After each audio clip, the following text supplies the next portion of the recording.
Le texte de ce matin donne donc suite au texte que j'ai partagé la dernière fois dans l'évangile de Marc. Donc on est aux alentours du chapitre 9. Et la dernière fois, on a vu quelque chose d'intéressant, que la foi doit être en Jésus. Je ne sais pas si vous vous souvenez, comme ça fait il y a un petit temps de... vous pouvez prendre place, je pense. Et puis je vous redirai quand on reprendra les... La foi doit être en Jésus. Et c'est intéressant de voir que des fois on peut placer notre foi dans ce que nous avons vécu, ou placer la foi dans la foi, ou la foi dans une méthode spirituelle. Et Jésus rappelle à ses disciples que la foi doit être placée en lui. Et puis après cet événement, le groupe des disciples avec Jésus reprend la route. Alors ils descendent du nord et ils vont vers le sud. Et c'est un petit peu le mouvement qu'on trouve dans la fin des évangiles, où finalement Jésus va vers Jérusalem. Et en chemin, Jésus leur explique pourquoi ils vont à Jérusalem. Et c'est d'ailleurs la troisième fois que Jésus va leur parler du cœur de la mission pour laquelle il est venu. Et je vous invite à prendre à partir du verset 30 au chapitre 9.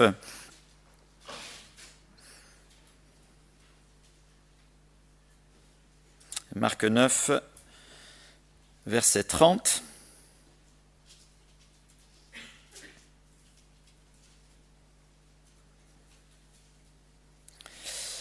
Ils partirent de là, donc à l'endroit où ils étaient précédemment, où Jésus leur a parlé de la foi, et traversèrent la Galilée.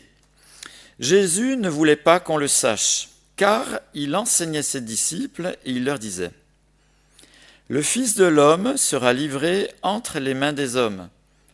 Ils le feront mourir, et 3 jours après avoir été mis à mort, il ressuscitera. Cependant, les disciples ne comprenaient pas cette parole, et ils avaient peur de l'interroger. Il est vrai que, suite à une de ces interrogations, Pierre avait dû être un petit peu remis en place par Jésus en lui disant « tes pensées ne sont pas mes pensées ». Mais on voit à nouveau que par rapport à cette annonce, il y a de la perplexité chez les disciples. La première fois, au verset 8, 31, il était question de la souffrance qu'il allait y avoir pour ce moment et du rejet du monde religieux. Et ici, il est plutôt question du côté universel de ce rejet de la part des hommes. Comment se pouvait-il que le Maître, qui avait démontré toutes les possibilités, puisse se laisser livrer ? Peut-être il y avait cette question dans la tête des disciples. Pire, comment pouvait-il, lui qui guérissait, lui qui agissait, comment pouvait-il se laisser aller au supplice ? Autre question, que signifiait résurrection ? Ce n'est pas quelque chose de commun, la résurrection. Et je me suis dit, si nous, on avait été confrontés à ce que les disciples avaient eu comme information, est-ce que, peut-être on se serait posé la question, est-ce que résurrection, il faut le prendre dans le sens réel, figuratif ? Et des fois, on se pose beaucoup de questions quant à son deuxième retour. Est-ce que je suis amillénariste, prémillénariste, dispensationaliste, pré-post-tribulationniste ? Et on se bataille un petit peu avec des questions de ce type. Mais imaginez les disciples, c'était peut-être les mêmes interrogations qu'il y avait là. C'est-à-dire que Jésus leur annonçait quelque chose qui ne s'était pas passé et ils avaient peur de l'interroger. Mais ce qu'il y a d'intéressant, c'est que s'ils n'ont pas compris tout de suite ce que Jésus leur disait, Dieu les a enseignés. Et il les a enseignés pour que ce qu'il leur avait dit prenne sens au moment où ça s'est passé, prenne sens aussi a posteriori, sous l'éclairage de l'Esprit de Dieu. Et Dieu déverse pour nous des paroles que l'on prend peut-être des fois comme des informations ou avec des points d'interrogation, et elles prennent sens au moment opportun, au moment où cela doit agir pour nous. Et Jésus ne les avait pas enseignés et nourris en vain. Et de même, pour nous, les paroles que l'on entend, des fois on se dit « oui, mais ça je connais, oui, mais ça à quoi ça sert ?» Ces paroles ne sont pas dispensées en vain. Dieu nous enseigne, Dieu nous construit, Dieu nous prépare pour que ces paroles aient sens à un moment particulier. Et c'est pourquoi il est important de continuer à puiser des trésors dans la parole de Dieu, à la connaître, à la découvrir, à s'interroger, à être curieux, et à vraiment saisir ce que Dieu veut nous transmettre. Et ici, à nouveau, Jésus transmet, je dirais, le cœur de l'Évangile. Je dirais, s'il y a une chose qu'il faut retenir, c'est ce cœur-là. Christ parfait porte le péché. Son sacrifice est entièrement recevable de la part du Père. Et par sa résurrection, il montre la victoire sur la mort. Et la mort, c'est la suite ultime de l'œuvre du péché ou le fruit du péché.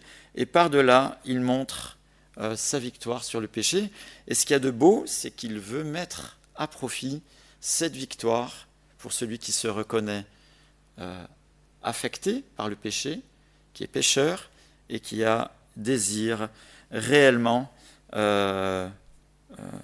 être libéré de la domination du péché. Et je propose qu'on puisse chanter justement notre reconnaissance par rapport à l'œuvre de Christ. Je dirais c'est peut-être des fois un peu une banalité de parler de l'œuvre de Christ. C'est jamais une banalité. C'est le pivot, le changement d'orientation de notre vie. C'est un changement de domination.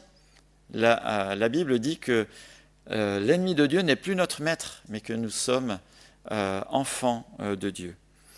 Et je propose qu'on puisse chanter le chant qui a été choisi, « Faites monter vers ton roi notre reconnaissance ».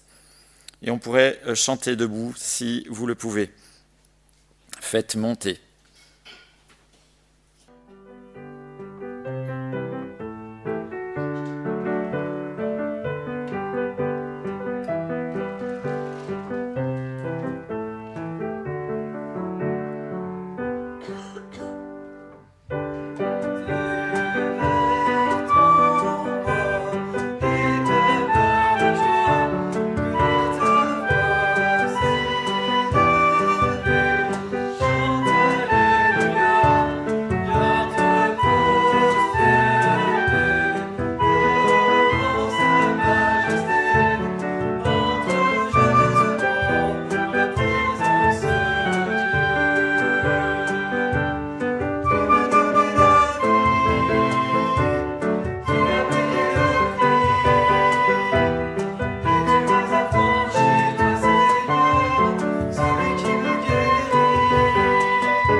Vous aussi.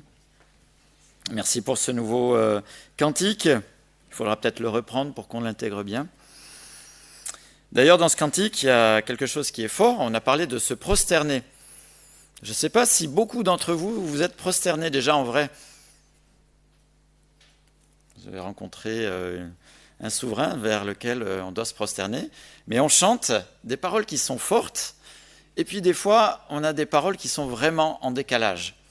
Et c'est un petit peu ce qui se passe ici dans le texte de Marc. On est dans le sommet de la révélation de ce que Dieu veut faire pour les hommes au travers de Christ, avec toute l'émotion, la puissance, la faiblesse que représente la croix, la victoire et la gloire. Et puis la suite du texte est vraiment complètement décalée. Et ça m'a fait penser, avant qu'on le lise, à une conversation qui m'a laissé plusieurs fois songeur avec l'une ou l'autre personne, qui me parlait qu'il regrettait beaucoup parce qu'il ne pourrait jamais être ancien dans une église. Comme si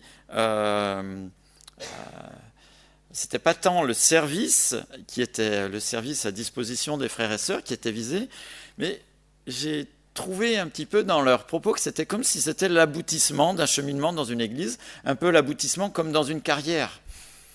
Et je me suis dit, waouh, être ancien, c'est un service comme un autre pour les frères et sœurs dans une église, c'est pas l'aboutissement d'une carrière ou autre. Alors pourquoi je fais cette remarque ? C'est parce que si on regarde la suite du texte dans Marc 9 au verset 33, Jésus parle de quelque chose d'extraordinaire qui change nos vies, qui révolutionne nos vies, et puis les discussions qu'ils ont sont complètement décalées. Ils arrivèrent à Capernaum. Lorsqu'il fut dans la maison, Jésus leur demanda « De quoi discutiez-vous en chemin ?» Mais ils gardèrent le silence, car en chemin, ils avaient discuté entre eux pour savoir qui était le plus grand. Alors, il s'assit, il appela les 12 et leur dit « Si quelqu'un veut être le premier, il sera le dernier de tous et le serviteur de tous. » Il prit un petit enfant, le plaça au milieu d'eux et après l'avoir pris dans ses bras, il leur dit « Celui qui accueille en mon nom un de ces petits-enfants, c'est moi-même qui l'accueille. Et celui qui m'accueille, ce n'est pas moi qui l'accueille, mais celui qui m'a envoyé. » Alors les décalages avec les disciples, on en a l'habitude. Je pense que si on avait été les disciples, on aurait fait à peu près la même chose. Jésus parle de la victoire sur le péché et eux répondent « Qui sera ministrable ? Qui sera celui qui sera l'élu dans le sens humain ?» Pourtant, je pense qu'il devait avoir des arguments. Peu de temps avant, 3 des disciples ont assisté à la transfiguration. D'autres ont été nommés les premiers par rapport aux autres. Certains ont accueilli dans leur maison. Et je pense que les discussions, chacun devait avoir ses arguments.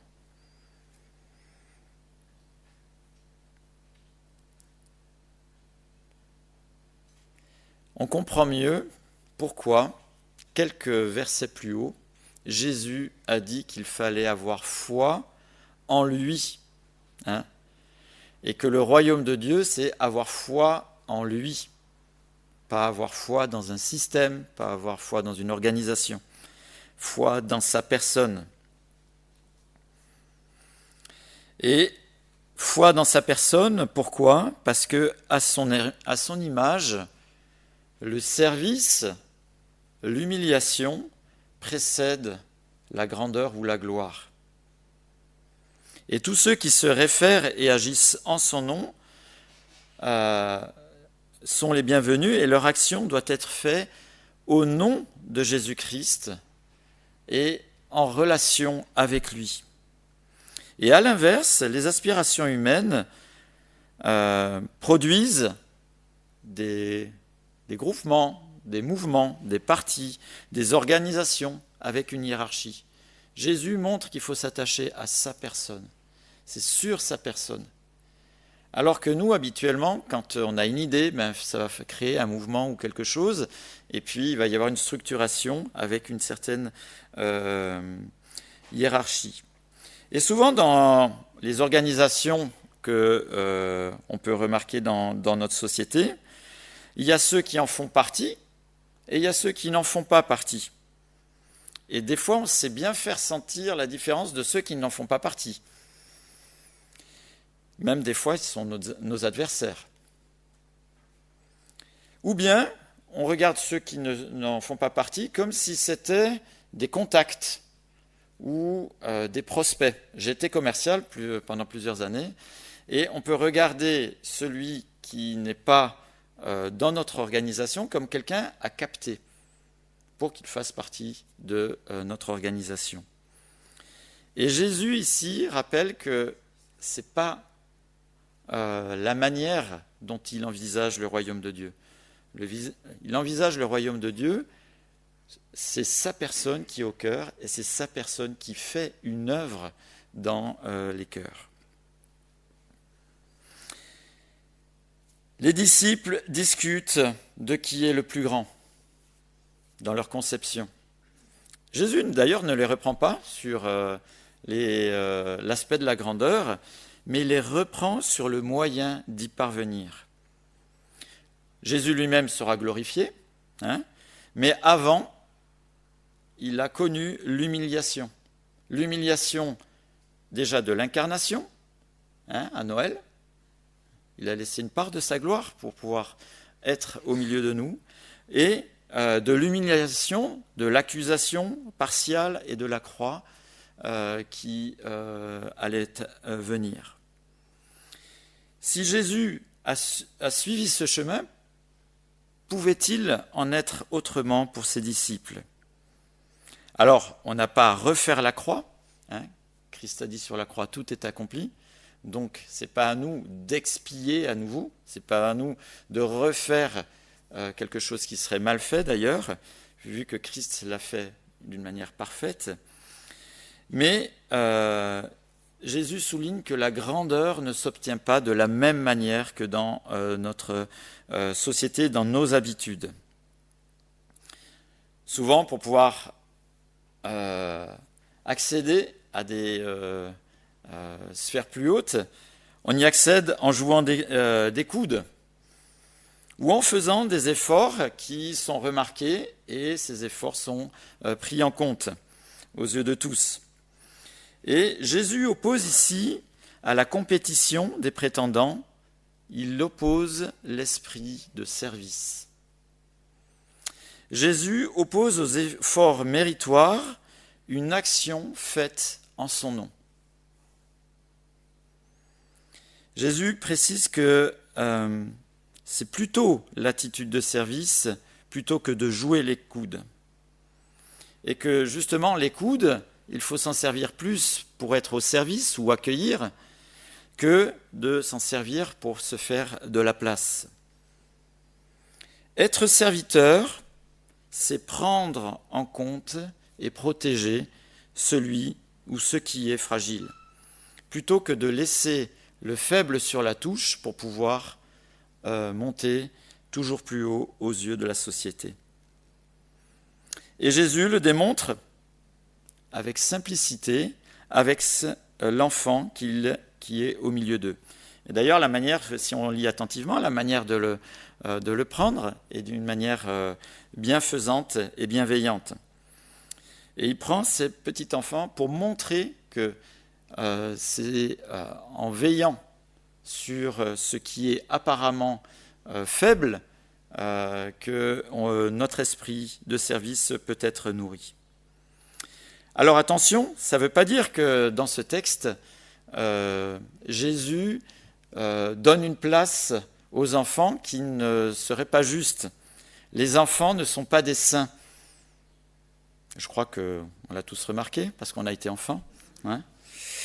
Je tiens quand même à rappeler que les enfants sont déchus exactement de la même manière que les adultes.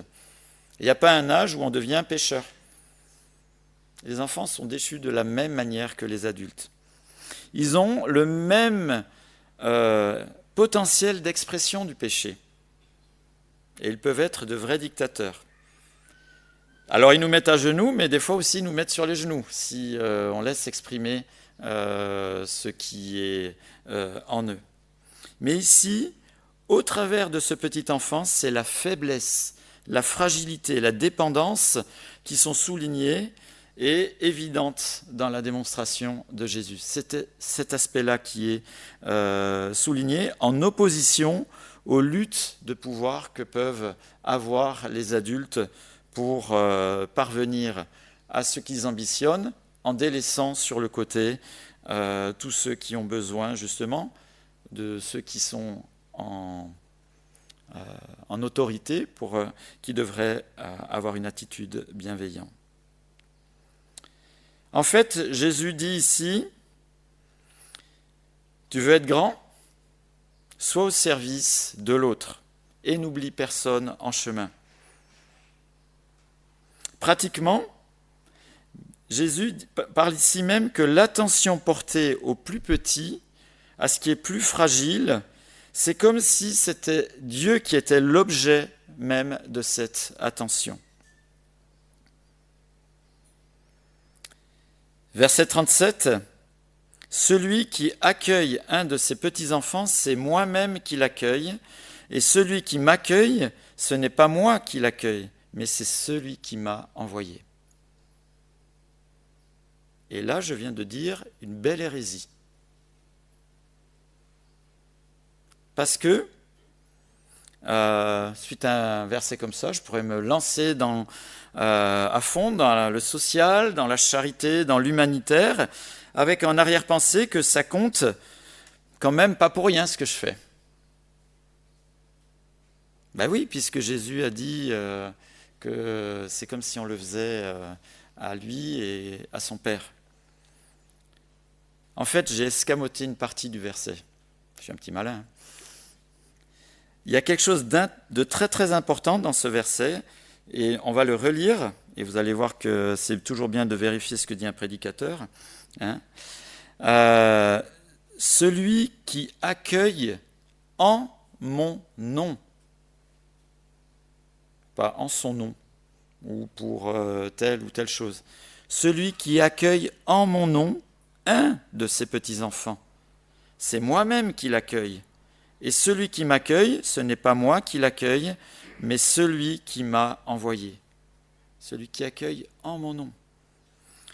Et là, il y a une différence fondamentale, c'est que ce qui est fait n'est pas pour me faire du bien. Des fois, on peut avoir un élan de bienfaisance pour se faire du bien à soi-même. N'est pas juste pour prendre soin de l'espèce humaine. Les animaux aussi prennent soin des uns des autres. Ou avec peut-être un but plus noble, mais ça n'a de sens, souligne ici, que si c'est fait au nom de Jésus. Pour rappel, mon bien personnel, ce que je peux faire de bien, est toujours entaché de ma déchéance. Je prends toujours cette image, c'est comme si je voulais vous offrir une belle mangue bien mûre, je l'ai tout préparé, que je vous l'offre, mais j'ai les mains pleines de cambouis. Notre déchéance, c'est un petit peu ça. Mon bien personnel est entaché de ma déchéance. Mon bien personnel est irrecevable pour être recevable aux yeux de Dieu.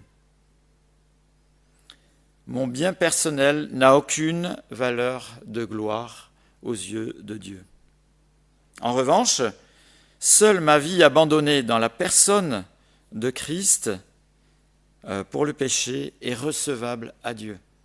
Au travers de Christ, Dieu me voit recevable. Et seul un bienfait fait au nom de celui qui a démontré le plus grand bien, c'est-à-dire Jésus, n'a d'écho auprès du Père. Parce que ça passe au travers du filtre de Christ. Le moindre bien au nom de Jésus a une grande valeur. Un verre d'eau a une grande valeur. Et je crois que ça a de grandes conséquences dans ma manière d'envisager de faire du bien. Est-ce que je fais de belles choses pour qu'on remarque ma bonté, ou est-ce que je fais des belles choses pour être l'écho de ce que Christ a démontré, pour être l'écho de la vie que Christ, la nouvelle vie que Christ a implantée dans ma vie. Et quand je fais du bien, finalement, est-ce qu'on voit Christ derrière moi, ou est-ce qu'on voit ma personne? À ma honte, pendant des années, je travaillais dans un labo et on aimait bien Patrice parce qu'il était gentil, serviable, rigolo, beau, intelligent et tout ça. Le gendre idéal, quoi. Surtout au milieu de ces dames, vous imaginez. J'avais juste oublié quelque chose de capital, c'est que toutes ces belles choses, c'était pas moi qui en étais l'auteur, c'était Christ. Alors, j'ai pu me rattraper avec ceux avec qui j'ai pu, mais souvent on dit ouah, comme il est bien, qu'il est bien. Ouais, ça fait du bien, ouais. Mais c'est pas nous. C'est l'œuvre de Christ en nous. Faire du bien au nom de Christ. J'ai entendu un témoignage qui m'a toujours laissé vraiment émerveillé d'une personne. Sa famille était de croyance chez les témoins de Jéhovah. Je crois même que ses parents étaient missionnaires témoins de Jéhovah. C'est aux US et ce gars aimait faire de la moto. Donc, comme dans les grands films, il est parti avec sa moto dans le désert. Waouh. Voilà, là on voit le film. Là, je vous ai perdu. Et au milieu du désert, panne sèche. Comme quoi, dans les films, on oublie des fois qu'il faut remettre un petit peu d'essence. Et panne sèche dans le désert, c'est long, c'est chaud, c'est long, c'est chaud, et on commence à se poser des questions. Comment va se finir la journée? Et là, tout d'un coup, c'est les Américains, c'est comme dans un film. Un pick-up arrive, et le gars s'arrête, et discute un peu, et puis il comprend qu'il était en panne d'essence. Dans le pick-up, il y avait l'essence, il lui file de l'essence, hop, et avant de partir, alors je me souviens plus trop d'exactement la phrase, mais le gars lui a dit « Mon ami Jésus en aurait fait autant pour toi ». Et le mec il s'est barré. Et rien que cette toute petite phrase a travaillé dans la tête de cette personne qui ne se souciait absolument pas de Jésus. Et c'est un frère que j'ai rencontré il y a quelques années. Il a découvert qui était l'auteur de ce bien à ce moment-là. Vous voyez la différence? Il aurait pu juste donner de l'essence. La moto serait repartie. Et le gars, certainement, roulerait encore et attendrait d'autres pick-up à d'autres moments, à un endroit ou à un autre. Mais juste le fait d'avoir dit cette parole a changé la vie de cet homme. Et je crois que c'est bien. Alors, ce n'est pas une méthode d'annonce de l'évangile ou d'évangélisation. On ne va pas tous se trimballer en pick-up dans le secteur en attendant qu'il y en ait un qui tombe en panne. Hein. Mais juste faire du bien en disant qui est l'auteur de ce bien. Et ça peut avoir des effets qui sont des effets qui changent une éternité et qui peuvent vraiment apporter un relief différent. Ok, faire du bien en disant de qui vient ce bien. Alors bien évidemment, la Bible doit parler des évangéliques, je pense, là. Hein, quand il parle de personnes qui font du bien en son nom, ça ne peut être que les évangéliques. Regardez la suite du texte. Marc 9, 38. Jean lui dit, « Maître, nous avons vu quelqu'un chasser des démons en ton nom, et nous l'en avons empêché parce qu'il ne nous suit pas. » « Ne l'empêchez pas, répondit Jésus, car personne ne peut faire un miracle en mon nom et aussitôt après dire du mal de moi. En effet, qui n'est pas contre nous est pour nous. Et celui qui vous donnera à boire un verre d'eau en mon nom, parce que vous appartenez à Christ, je vous le dis, en vérité, il ne perdra pas sa récompense. » Qui que ce soit. Hein? Qui que ce soit, attaché à Christ, fait une action en son nom, ça a un écho qui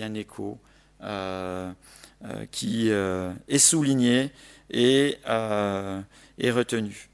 Et nous, on agit souvent par case, exactement comme les disciples. Lui, il n'est pas de ma bande, donc certainement ce qu'il fait, c'est pas bien. Et là, on voit à nouveau que Jésus recadre, c'est sa personne, Christ, qui est importante. Et c'est à son image qu'on doit œuvrer comme lui l'a fait. Et c'est en son nom, si quelque chose est fait en son nom, eh bien, c'est un écho qui est tout à fait différent. En somme, pour résumer ce qu'on a vu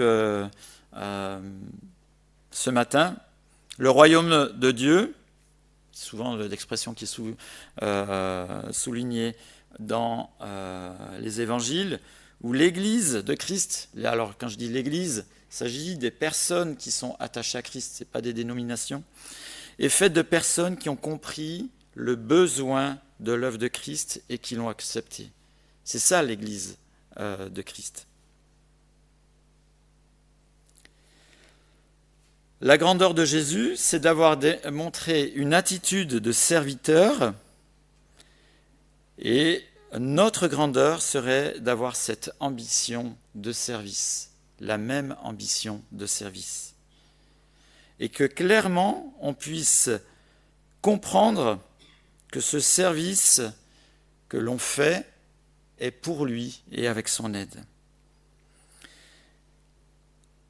Finalement, quand on regarde, c'est des paroles toutes simples, et c'est ça qu'il y a de très beau dans l'Évangile, c'est que la simplicité et la force de l'Évangile, accessible à tous, et dont la vie avec Christ est accessible à tous. Tout le monde, on parlait de faire du bien au nom de Christ, tout le monde est capable de faire du bien et de dire « ben oui, je le fais parce que voilà, j'aime Christ », ou Christ l'aurait fait de la même manière. Et c'est ça qu'il y a de beau, c'est l'accessibilité est possible à tous et la vie est possible à tous. Peut-être qu'il y a trois choses qu'on pourrait se laisser à nos réflexions ce matin, qui sont des fois un petit peu en décalage par rapport à ce que la Bible souligne ici. C'est que des fois on délaisse l'œuvre de Christ. On le sait d'une manière culturelle, on le sait d'une manière peut-être même théologique, mais on n'a pas encore donné notre vie à Christ par rapport à notre déchéance, par rapport au péché qui nous habite. Christ est mort à la croix pour qu'on puisse se donner complètement à lui. Ce n'est pas juste un fait historique, vrai, c'est un fait qui doit être historique dans ma vie. Hein. Et les disciples étaient perplexes, les disciples parlaient d'autre chose, et bien que sur ce cœur de ce que nous dit la parole, ben on puisse avoir l'honnêteté de dire que oui, je suis en décalage et oui, c'est pour moi. L'autre aspect, c'est qu'on peut avoir de mauvaises ambitions dans notre vie spirituelle, dans notre vie avec Christ. Les disciples avaient une mauvaise ambition, ils pensaient que c'était un nouveau mouvement, une nouvelle manière d'envisager la spiritualité, et eux, comme ils étaient parmi les premiers, ils pourraient certainement avoir les places de choix. Peut-être que dans notre vie, dans notre approche avec de la vie chrétienne, on a de mauvaises ambitions. Eh bien, on peut les transformer ici avec des ambitions soulignées par Jésus ici, des ambitions de service simples. Et puis, justement, dans ce service, on peut aussi avoir des fois des mauvais mobiles. Eh bien, la simplicité de l'Évangile nous dit il faut le faire au regard de ce que Christ a fait, faisons-nous de la même manière et n'oublions pas de dire qui est l'inspirateur de ces actions. Voilà pour cette partie de texte. Alors peut-être qu'il y aurait certainement beaucoup de choses à dire, mais on est plus dans un moment où on élève plutôt que dans une étude biblique, mais que ces petits points puissent orienter nos cœurs et nos attentions sur la personne de Christ et que ça puisse orienter nos vies vers lui plutôt que vers des aspirations parallèles qui nous détourneraient de lui. Je propose qu'on puisse, en écho à ce texte, chanter 2 cantiques. Le premier s'appelle Victoire. J'espère que Christ remporte des victoires dans nos vies. Hein. Et puis, vraiment, un autre chant qui s'appelle Majesté, qui est encore un chant d'adoration par rapport à la personne de Christ. J'ai jamais eu le plaisir d'être devant un souverain en vrai dans notre société. Je n'ai pas vu la reine d'Angleterre. Je sais qu'il y en a qui sont allés à Londres il n'y a pas longtemps, mais je crois qu'ils n'ont pas vu la reine d'Angleterre.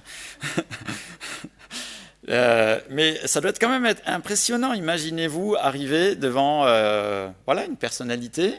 Je pense qu'on essaiera de se souvenir du protocole. Eh bien, nous, on a ce plaisir de pouvoir venir présenter nos hommages au roi. Pourquoi on peut le faire? On ne pourrait pas le faire en direct, on peut le faire au travers de l'œuvre de Christ, au travers de Christ. Et bien qu'on puisse vraiment interpréter ces deux cantiques comme une réponse à Jésus, à Dieu, par rapport à ce qui a pu être partagé ce matin. On peut se lever si on le peut, on chantera certainement mieux.